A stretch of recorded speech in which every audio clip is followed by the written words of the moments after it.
y'all, and welcome back to my channel, and welcome to the third installment of my shopping addiction series. If you have not seen the first two videos, which is just the intro to what it's like living with a shopping addiction, and the second one, which discusses sort of the darker things that can come about from having a shopping addiction, I will definitely leave those linked down below. Now, this video, these three videos were the main ones that I wanted to film, so those were the main ones that I had, developed into full video ideas. If you guys would like to see a continuation of this series after this video goes up, please let me know down below. I think these sorts of videos are a type of content that is very good to have out on YouTube, because not just in the beauty community, but in a lot of the YouTube communities, especially in the beauty and lifestyle, which is kind of where my channel falls under, there is a lot of sort of mandatory consumerism that seems to go with being that kind of a YouTuber. And so I think it's really good to sort of break those narratives and to be more realistic and to be more aware of how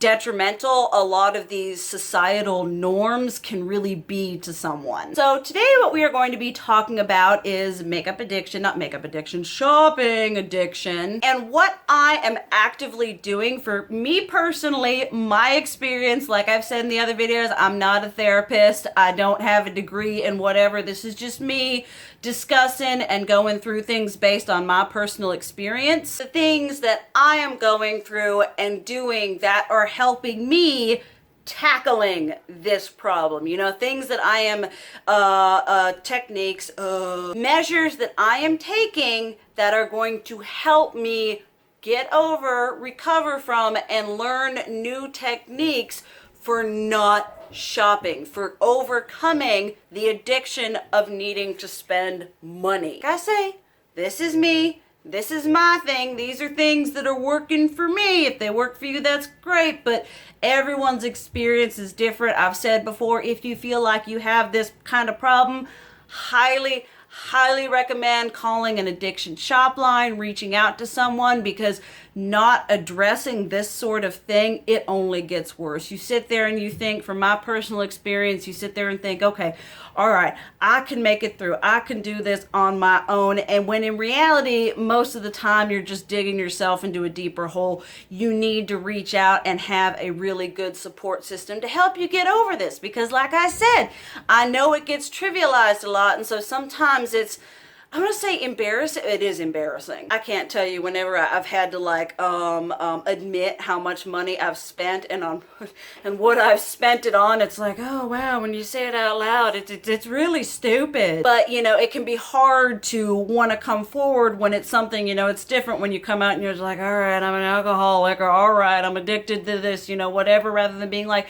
hi, I'm addicted to going to the mall. I remember I had one therapist and I was like, I think I'm addicted to shopping. And they were like, are you really? And then I kind of went on into my habits and they're like, oh, okay, yeah, I guess you are. So definitely, take into consideration and all that. Like I said, highly recommend reaching out. But today we're going to kind of focus a little bit more on positivity, sort of how I'm doing, what I'm doing, and the sort of steps that I've been able to take, and maybe you can take to kind of just counteract that need to endlessly and unnecessarily spend money and acquire new things. Okay, so the first thing that I did when I knew that I needed to just be like, all right, what are things that are triggers for me that make me go to sites or make me think about spending money or anything like that? What is a contributing factor to that? And one thing for me, I don't know how much it's definitely caused me to go to the stores and to be like, whatever,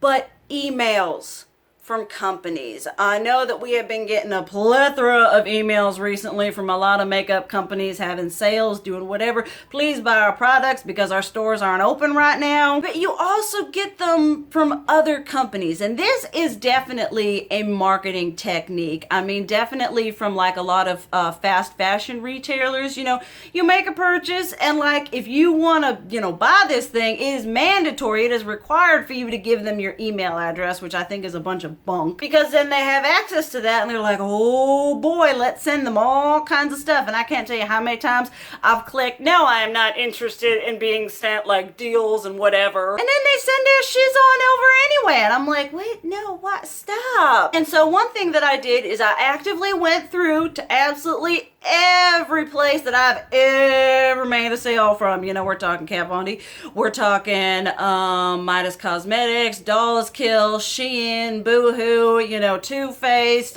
even Sephora and Ulta. And I have taken myself off the subscription list, which you can if you go into your little email and you get an email from them and you scroll all the way down, you can unsubscribe from being sent emails from these places. They don't like to broadcast that, and sometimes it can be a whatever to try to get through all that and all the process, but it was something I knew was really important for me to do. One, you're getting less spam mail.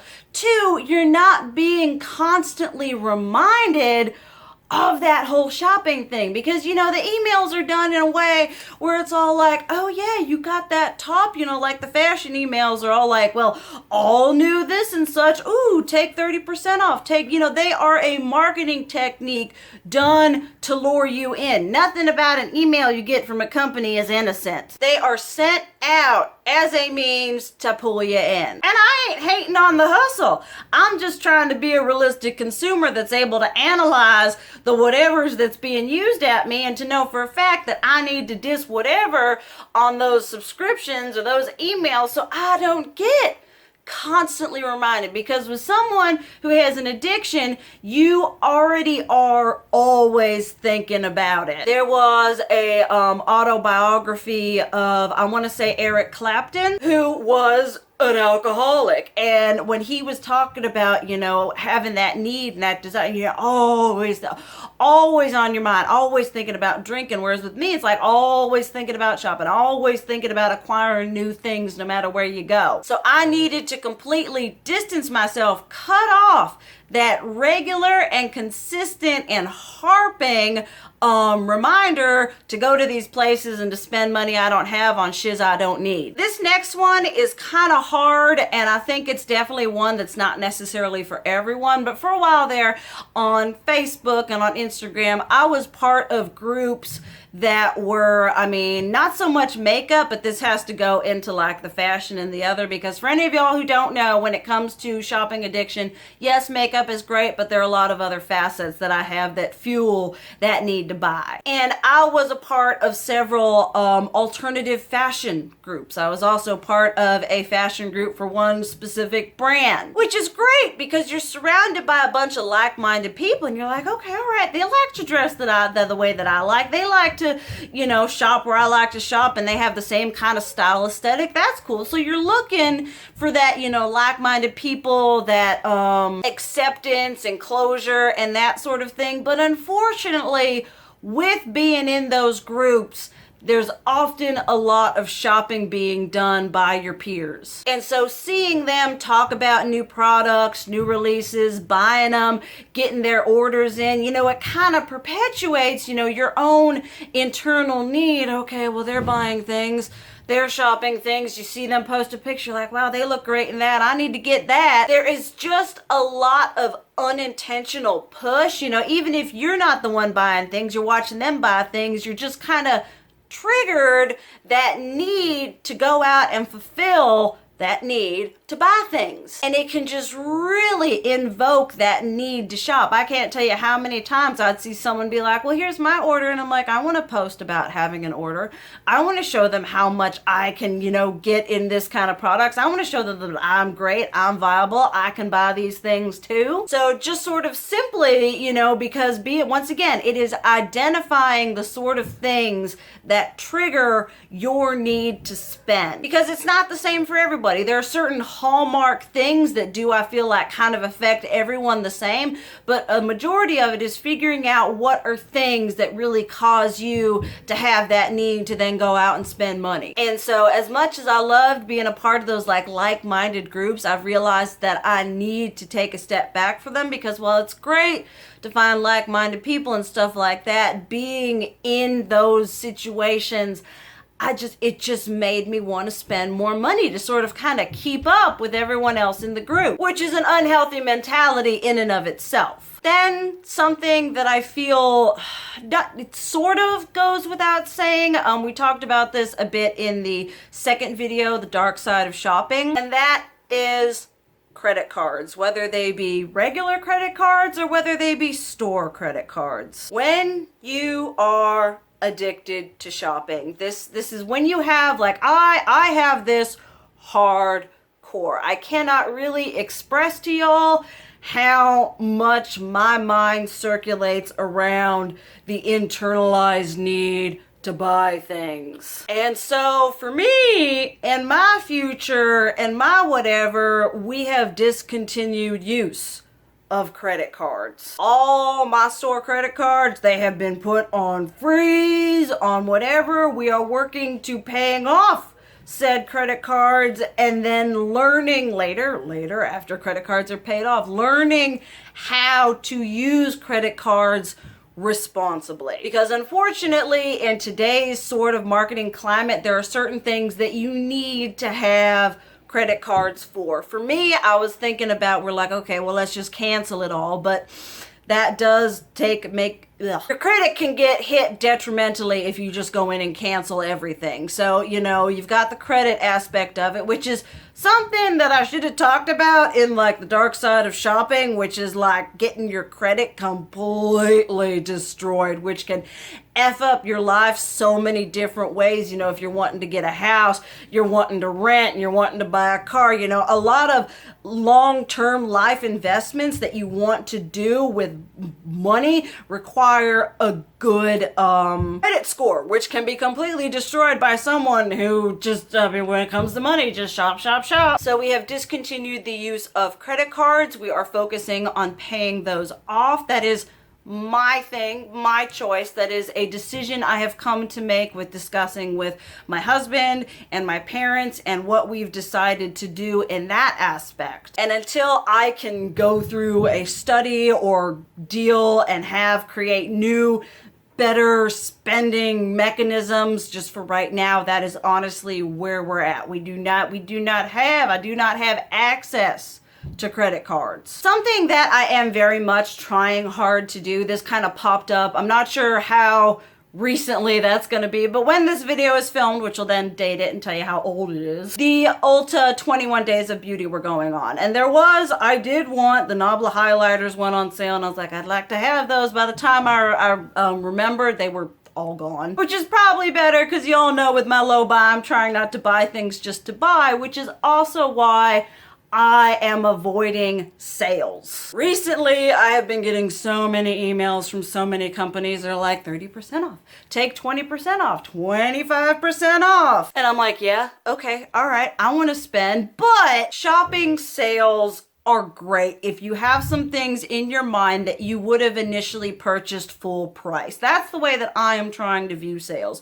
Or if there's something that's there that I was already planning on purchasing at full price that happens to be on sale, that's great, yay me. Unfortunately, the way that sales are marketed, it is a way for you to buy things that you weren't originally intending on buying that you're going to purchase now because they're on sale, which then feeds into buying things you don't need, buying more than you were intended. Basically, it just facilitates the need to overspend and acquire more things. So I am very hardcore trying to avoid any sales, any kind of like, come the Sephora 20% off sale, I am going to just, no, if there's like one skincare item that I need, I will buy that. But I'm not going to go in and be like, well, I'm going to buy this blush and this highlighter and this expensive palette because I'm getting 20% off. Because just because it's a sale doesn't mean you're actually saving money when you end up spending so much. You know what I mean? Where it's a sale and you're like, oh, well, I'm saving so much money, but you're still spending that money that you would have saved, or as we would have saved more if we just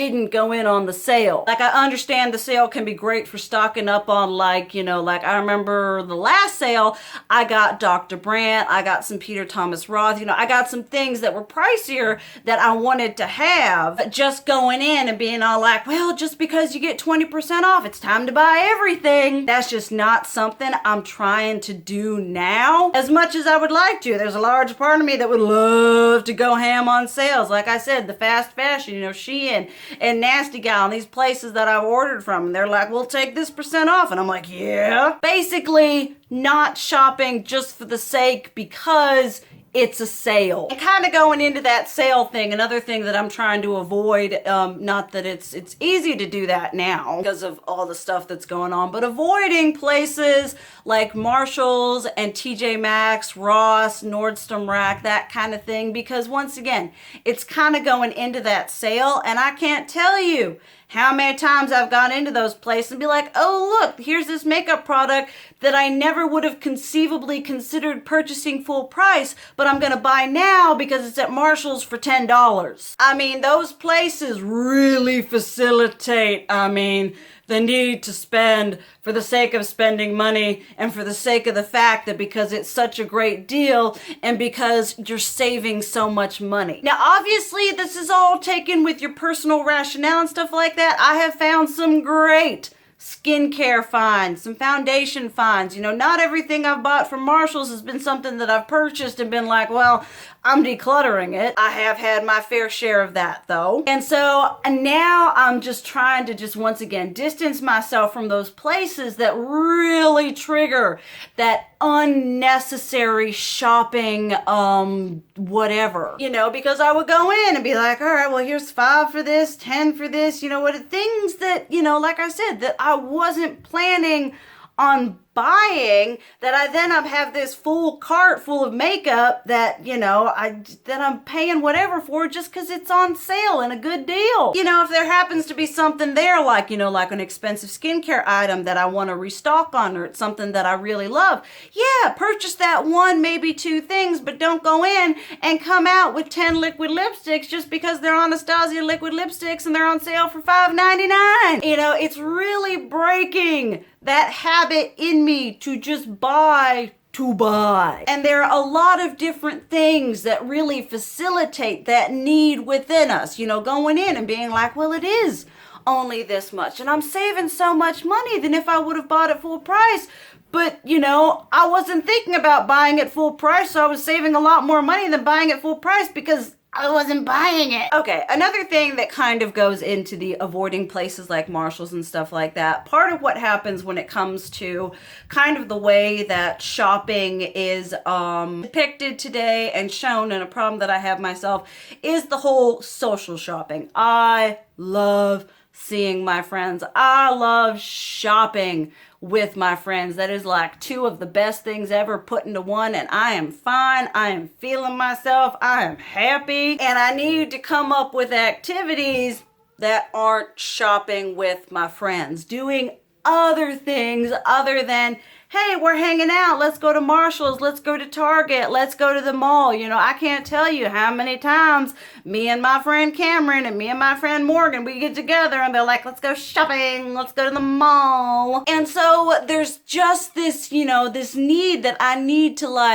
need to be responsible for pulling myself out of situations that are going to make me spend money. You know, it's like, I am responsible. Yes, there is a lot of factors that go into it, you know, from modern day marketing and stuff like that. But ultimately, I am the one who was going out and swiping the card, handing over the cash, putting the thing, hitting checkout. You know, that's me. That is my action. And so I need to be more able and more consistent with pulling myself out of situations that are going to make me spend money. And it seems a little bit crazy, but sometimes when it comes to these things, you gotta go cold turkey because, you know, I've been really good with makeup. And I mean, I'm trying to express to you guys how intense this sort of thing can really be for someone. Like I've said however many times talking about this, the trivialization of it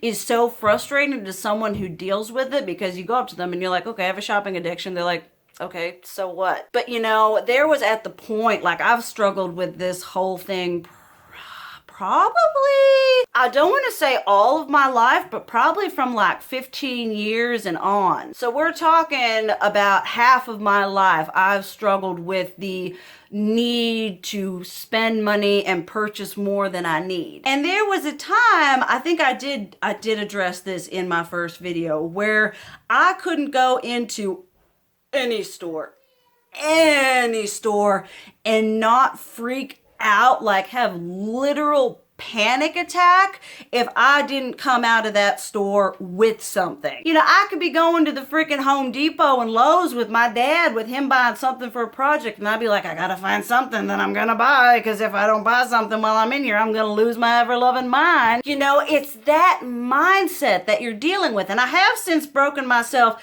out of that habit. It used to be I'd go into anywhere and I'd need to find something. We go to a thrift store, and whether it was something that I would actually wear, I need to buy it. I've gotten so much better about that. I've become a lot more particular about the things that I want to spend my money on, which is great, but then I focus on spending my money on those things and we still overspend. We're just a lot better. We have become much more discerning about what we like, which is good and bad. But, you know, kind of going into that, sometimes you need to do that cold turkey, you know, because, you know, if I'm like, oh, well, you know, I'll just shop, you know, for a little bit. You know, the kind of thing that you can do is you go with, you know, a budget. You know, you don't use a card, you don't use a debit card, you pull out how much money you're going to have, and that's what you have. You know, there are a lot of different things and tools that you can utilize to make shopping a safer experience for you. But oftentimes what happens when you have this thing, even when you go in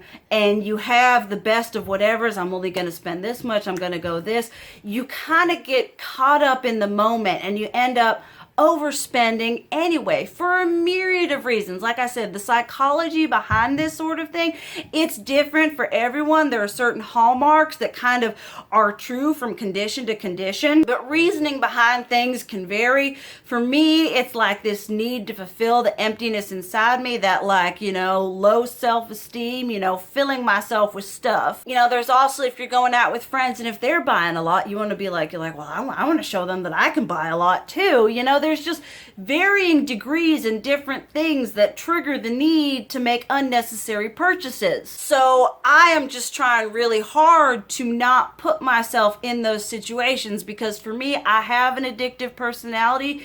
It encompasses probably most aspects of my life, where I tend to go hardcore, balls to the wall, or I just don't do it. For me, there's a lot of all or nothing, which y'all have seen in my makeup purchasing, whatever, is where I'm like, okay, I have to have a full range of highlighter, a full range of blush, you know, whether all of them are going to work for me or not. It's that all or nothing mindset, which is very unhealthy and very detrimental for, you know, varying aspects of your life, especially when it comes to purchasing. Because for me, I would have a hard time, like when I was going out with my mom or something like that, and say there were 3 things that I wanted, and mom would be like, okay, all right, pick one.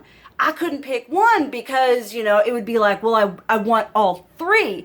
And it would be like, you know, well, I want all 3, or I'm gonna, you know, have a panic attack and throw a hissy fit because I want, you know, and I'm not gonna get any of them because I want all 3, not just one. So like I said, I am gonna be working real hard with like not putting myself in those situations, because quite frankly, I mean, I should honestly, would y'all be interested? I'm doing Shop in My Stash, which is my makeup, whatever. Would you all be interested in like a closet rotation, you know, where I'm like shopping my closet and being like, oh, well, I shouldn't buy this top because I already own this top, which is super similar.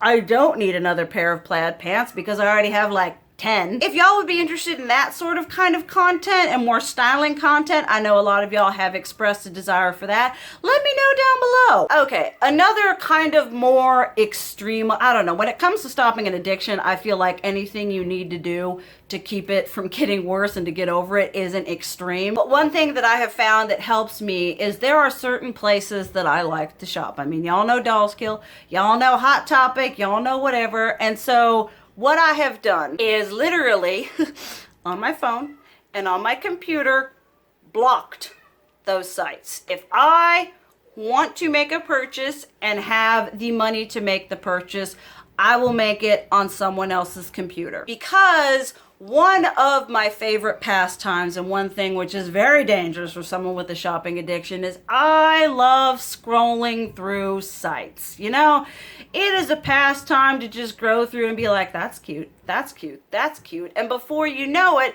you've built up enough whatever to be like, all right, fine, we'll just make an order. So to literally deny myself access to these sites helps break me out of that cycle of wanting to just rotate through and go kind of like those, you know, old past habits, and not having access to it then goes into the other thing that I'm trying to do is find other things to do. To literally take the whole, because like I said, I talked about this in my last video, that whole social aspect, that whole shopping as a pastime, that shopping as an activity, as a hobby, you know, there are so many other things, so many more beneficial things that I could be doing for myself other than spending money I don't have on things I don't need. You know, exercising, YouTubing, you know, working on my book, you know, drawing more, you know, dancing, you know,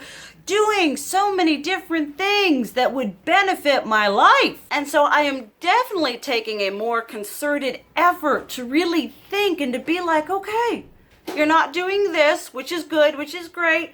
What things can you do that are going to be new, or, you know, hobbies that you have that are going to actually benefit you more than the hobby of scrolling through these sites that you scroll through endlessly until you find something that you can justify yourself in buying. Then the next two things are very beauty YouTuber related, one of which being trying not to declutter for the sake of decluttering. I've actually talked about it in a video before where I feel like the perpetuated need to do massive declutters is actually a little bit damaging because, you know, a lot of people declutter for the sake of decluttering. And then that sort of perpetuates that need. We're just like, okay, well, now I have space, so I need to fill up that space with something or the other.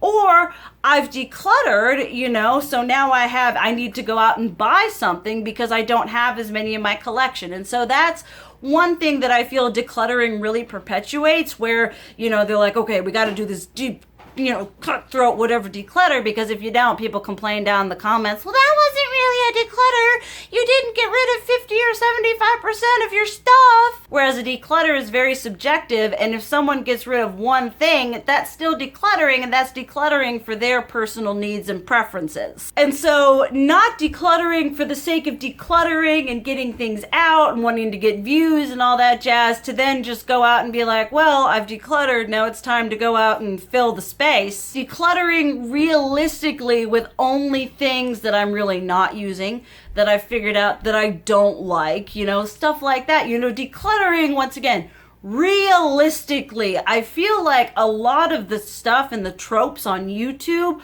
are very unrealistic. You know, for someone who has, you know, 300 blushes, yeah, sure, if they get rid of 30, you're like, holy heck, whatever, you know, but for someone who has 30 blushes and they get rid of 2, and for people to be like, oh, why didn't you get rid of more? You know, it's their collection, it's their thing, it's their preference, and not one way of decluttering works for everyone. And not everyone has the money and the time or the whatever to have that kind of turnaround, because decluttering isn't meant to declutter just so you can go out and buy other things to fill in that empty space you've created by decluttering. As much as I love decluttering, as I love Marie Kondoing the shiz out of my life, I feel like a lot of decluttering has just become kind of this perpetuation of shopping. Because if there's one thing makeup companies like you to think and like you to do, it's rotate your shiz, so you just buy more things to keep filling in the empty spaces. Then the other thing that I'm definitely going to be keeping myself from not doing, which is sad because I love these kind of videos, this is like an OG video type thing, but avoiding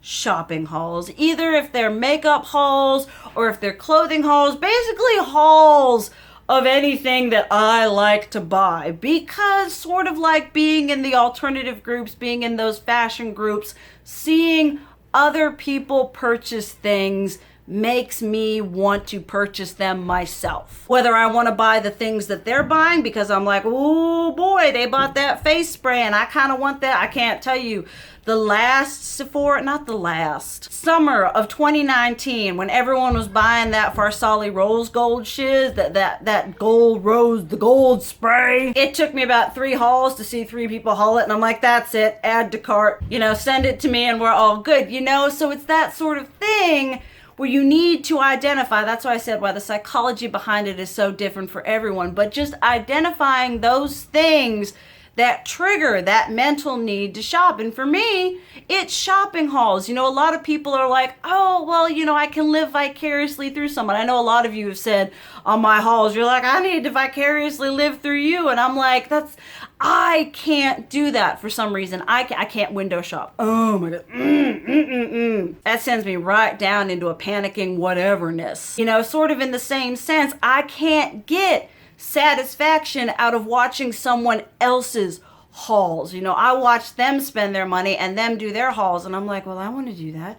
I need to do that, you know, and so it just really just that need to go out and spend money is just made so much worse by hauls. And part of the problem is when it comes to being like a beauty and a fashion and a lifestyle, hauls are almost expected, although funnily enough, a lot of my hauls, beauty or fashion related, tend to get less views than some of my other videos. So that says something about the smartness of the consumer base of my subscribers. But for me personally, watching other people's hauls just makes me want to spend my money, because I see other people, you know, making really nifty purchases, you know, whether I see them buying something specifically that's like, oh, I want to go out and get that, or if it just makes me just want to go out and spend money, period. It's something that I've noticed has an impact on me that I'm going to need to try very hard not to watch, you know. And it's kind of the thing, I love watching YouTube,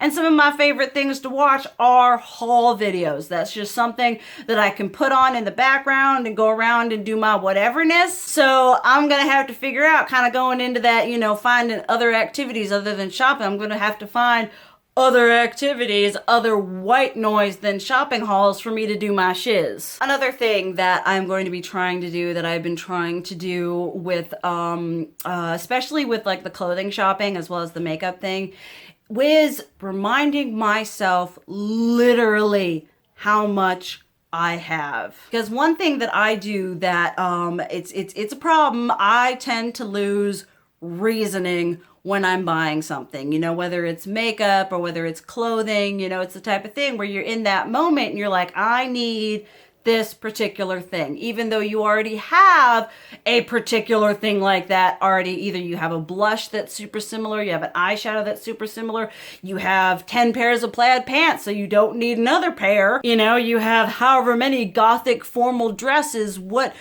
makes this one so different than the ones that you already have? When in reality, there really isn't anything that makes it so different. What makes you want to purchase it is that rush and that high that you get from buying it. That's what makes it so different, is the fact that it's new. In reality, I have things in my collection, in my clothing, and my closet that are new because they have the tags on them, and I haven't worn them because I don't go anywhere. And so I really do want to take stock of what I have, because I've told you there was that one time in my first video where, you know, I was like, okay, I'm gonna organize all my stuff, and my husband came home and I'm on the bed crying my eyes out and he's like, what's wrong? And I'm like, I'm trying to comprehend and organize all my stuff, but I have so much, I just can't do it. You know, remind myself that adding something to my life, adding something to these collections, which I feel is terminology that kind of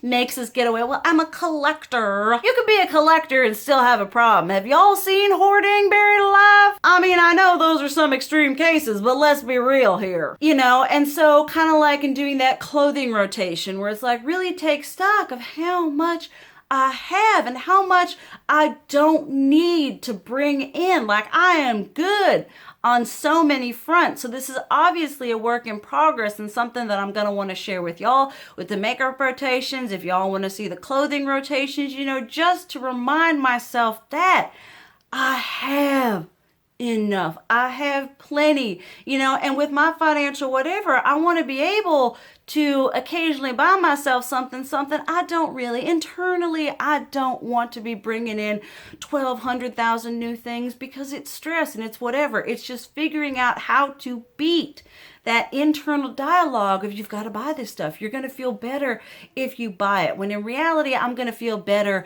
using and loving the things that I already have and not digging myself into financial ruin, buying things I don't need with money I don't have. All right, all y'all, there was that video. Like I said, if you would like to see me do other incarnations of this sort of thing, I'm sure there are other topics within this realm that I could talk about. It is, from my personal experience, is something that I feel very passionately about because it has determined a lot of things that come to me in my life. And there are a lot of things that if I knew then what I know now, I wouldn't be in this situation. So I definitely want to share my experience and I kind of want to end the stigma or the, you know, oversimplification of having a shopping addiction because it is something that impacts your life. But I am working very hard to go through and to find things to help me not do it because it's I can't explain or express more to you how much it really is. It is very akin to